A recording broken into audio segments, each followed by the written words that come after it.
Hello everyone, स्वागत है आपका हमारे इस चैनल जिसका नाम है गवर्नमेंट एग्जाम्स फंडा। CDS 2 2019 के लिए करंट अफेयर्स की सीरीज चल रही है। आज इसका रहेगा पार्ट 4। अगर आपने पहले 3 पार्ट नहीं देखे तो प्लेलिस्ट में जाकर देख लीजिए। इसके अलावा प्लेलिस्ट तैयार कर दी गई है, गवर्नमेंट एग्जाम्स फंडा चैनल की प्लेलिस्ट जाकर देख सकते हैं। जो CDS के लिए वीडियोस हैं, इकोनॉमिक्स की जो अब तक बनाई है वो अलग, हिस्ट्री की अलग, साइंस की अलग, करंट अफेयर्स की अलग जो है कर दी गई है। तो प्लेलिस्ट में जाकर आप देख सकते हैं। जो भी आपकी वीडियोस कोई भी मिस हुई है जो आपने नहीं देखी वो देख लीजिए। इसके अलावा पेड व्हाट्सएप ग्रुप जो है वो शुरू हो चुका है। ऑलमोस्ट 200 कैंडिडेट्स ने ज्वाइन कर लिया है। अगर आप भी ज्वाइन करना चाहते हैं या उसकी डिटेल्स लेना चाहते हैं तो इस नंबर पर व्हाट्सएप कर सकते हैं। तो चलिए बिना देर किए हम शुरू करते हैं करंट अफेयर्स की सीरीज का part 4।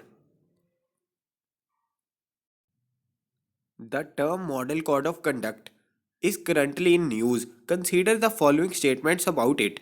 Model code of conduct काफ़ी जो है अभी न्यूज़ में चल रहा है, तो उसके रिलेटेड ये क्वेश्चन है। अब बहुत ही ज़्यादा इम्पॉर्टेंट क्वेश्चन है। आपको पता है चुनाव शुरू हो चुके हैं जिसका फाइनल रिजल्ट 23 मई को आएगा। तो इस बार क्योंकि जब भी आपका CDS 2 2019 का जो एग्ज़ाम होगा उसमें ऐसे क्वेश्चंस इलेक्शंस, क्योंकि पिछले एक मंथ में जो सबसे हॉट टॉपिक चल रहा है और अगले एक मंथ तक चलेगा वो यही है। इस वजह से अगले एग्ज़ाम के लिए जो CDS का है, पॉलिटी के सब्जेक्ट के पॉइंट ऑफ व्यू से इलेक्शन कमीशन के बारे में पढ़ना, मॉडल कोड ऑफ कंडक्ट के बारे में पढ़ना, जो हमारी नेशनल पार्टीज़ हैं वो कैसे बनती हैं, क्या क्राइटेरिया है, कितनी नेशनल पार्टीज़ हैं उनके बारे में पढ़ना, स्टेट पार्टीज़ के बारे में पढ़ना बहुत ज़्यादा इंपॉर्टेंट हो गया है। तो ये कुछ टॉपिक्स हैं जो अपने अगले CDS 2 2019 के लिए अच्छी तरह से तैयार करने हैं। इलेक्शन कमीशन के ऊपर तो वीडियो भी मैंने एक बनाई थी, वो भी आप देख सकते हैं। इसके अलावा आपने आज मुझे ये बताना है कि इंडिया में कितनी नेशनल पार्टीज़ हैं और वो नेशनल पार्टीज़ का क्या क्राइटेरिया होता है, उसको नेशनल पार्टी का स्टेटस कैसे मिलता है। अब ये क्वेश्चन जो है ये है मॉडल कोड ऑफ कंडक्ट के ऊपर। Point number 1, it is a statutory code that lays down the minimum standard of behaviour for political parties and their candidates contesting election. अब देखने वाली बात यह है कि जो मॉडल कोड ऑफ कंडक्ट है इसका काम यही है कि पॉलिटिकल पार्टीज कैसे बिहेव करेंगी इलेक्शन के दौरान और उनके कैंडिडेट्स कैसे बिहेव करेंगे, यही है मॉडल कोड ऑफ कंडक्ट। लेकिन इसको कोई भी स्टैट्यूटरी कोड नहीं है, कोई भी स्टैट्यूटरी पावर नहीं मिलती। इस वजह से ये पहली स्टेटमेंट है गलत। एक ही चीज़ याद रखनी है जो मॉडल कोड ऑफ कंडक्ट के रिलेटेड है कि इसमें पॉलिटिकल पार्टीज कैसे बिहेव करेंगी, उनके कैंडिडेट्स कैसे बिहेव करेंगे, और लगता कब है। मॉडल कोड ऑफ कंडक्ट लगता है जैसे ही इलेक्शन कमीशन इलेक्शन का शेड्यूल अनाउंस कर देती है। जिस वक्त उन्होंने इलेक्शन का शेड्यूल अनाउंस कर दिया उसी वक्त मॉडल कोड ऑफ कंडक्ट लग जाता है। तो पहली स्टेटमेंट है गलत, क्योंकि इसका कोई भी इसको पावर जो है स्टैट्यूटरी पावर नहीं मिलती। ये सिर्फ एक इलेक्शन कमीशन का डॉक्यूमेंट है जिसके अकॉर्डिंग पॉलिटिकल पार्टीज को अपना बिहेवियर देखना पड़ता है। दूसरी स्टेटमेंट है ठीक। इसके अलावा model code of conduct is a part of representation of people act, नहीं, ये भी गलत है। फर्स्ट स्टेटमेंट भी गलत है, एक ही स्टेटमेंट ठीक है सेकंड। तो इसका आंसर होगा ऑप्शन बी। तो चलिए चलते हैं आगे। With reference to recently launched YUVIKA young scientist programme consider the following statements. बहुत ज़्यादा इंपॉर्टेंट करंट अफेयर है।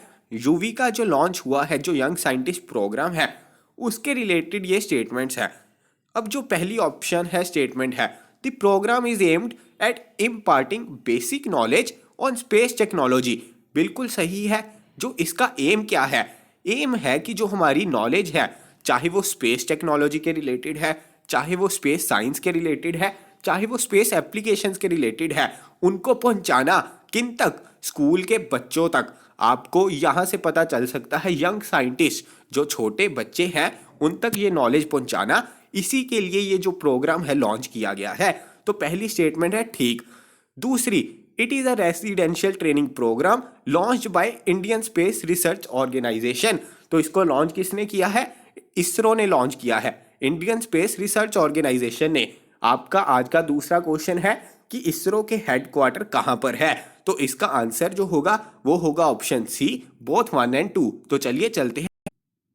The term data smart city strategy is often seen in news. It is an initiative of, अभी recently ये data smart city strategy जो है काफ़ी news में चल रही है, तो आपने इस टॉपिक के ऊपर भी रिसर्च करनी है, बहुत ज़्यादा इंपॉर्टेंट है।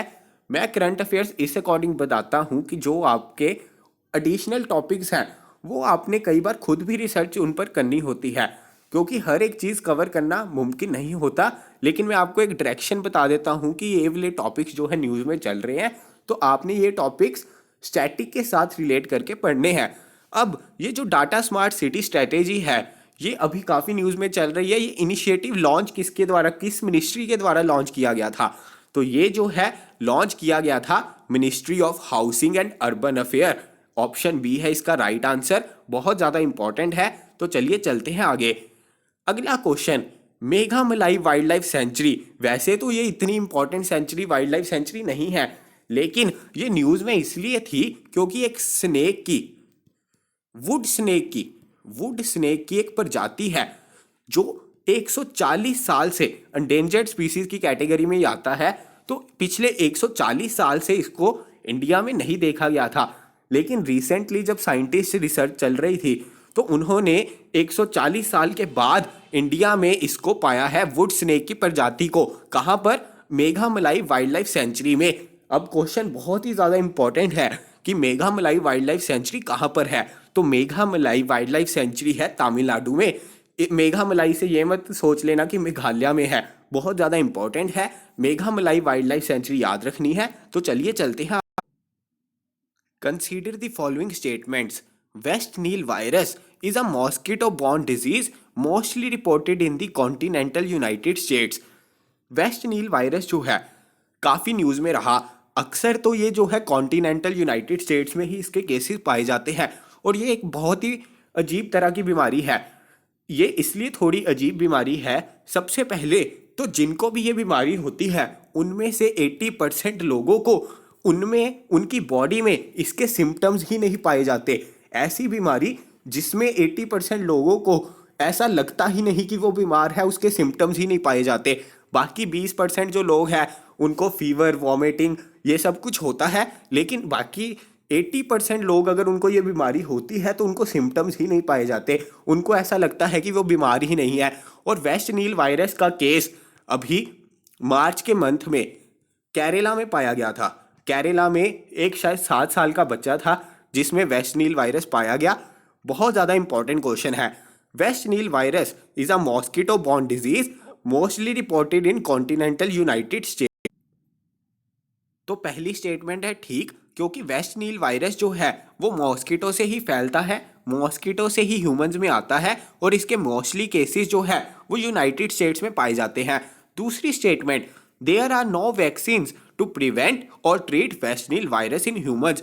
बिल्कुल सही है, ये जो है ह्यूमंस के अलावा बाकी मैमल्स में भी होता है, लेकिन उनके लिए वैक्सीन उपलब्ध है। जो हमारे बाकी मैमल्स हैं ह्यूमन को छोड़ के, उनके लिए वैक्सीन तो अवेलेबल है, लेकिन ह्यूमंस को अगर ये डिजीज हो जाए तो उसको ट्रीट करने के लिए कोई भी जो है वैक्सीन जो है अवेलेबल नहीं है।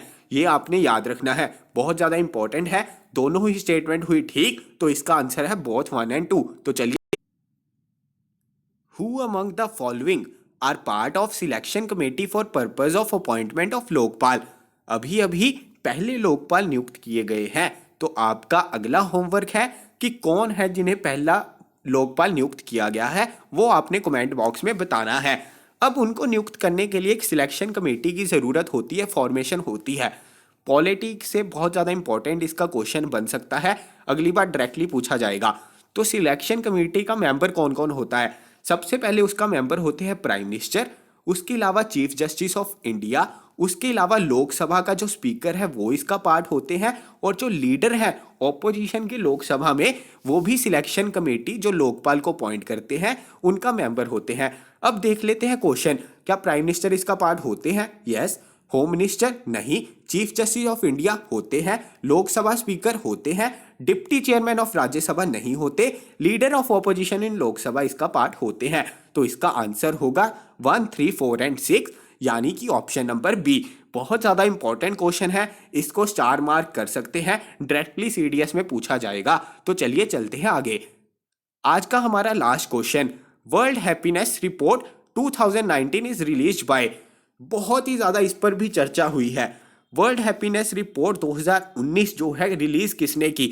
पहले तो आपको ये पता होना चाहिए, ये जो रिलीज की ये करती है option number C, sustainable development solution network. इस पर काफ़ी चर्चा हुई है, क्यों?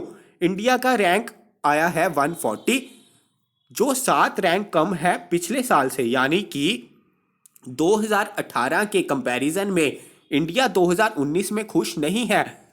इसके अलावा जो चर्चा का विषय रहा कि पाकिस्तान का रैंक बहुत ज़्यादा अच्छा था इंडिया से, तो इस पर डिबेट चल पड़ी कि क्या पाकिस्तान जो इस वक्त क्राइसिस से गुजर रहा है वो भारत से भी ज़्यादा खुश है? तो आपके जो भी इस पर विचार हो वो आप कमेंट बॉक्स में बता सकते हैं।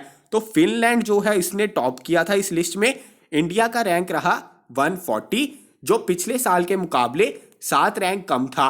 इससे भी ज़्यादा इंपॉर्टेंट है कि ये रिलीज़ कौन करता है, वो करता है सस्टेनेबल डेवलपमेंट सोल्यूशन नेटवर्क। तो ये थे आज के हमारे पार्ट 4 के करंट अफेयर्स।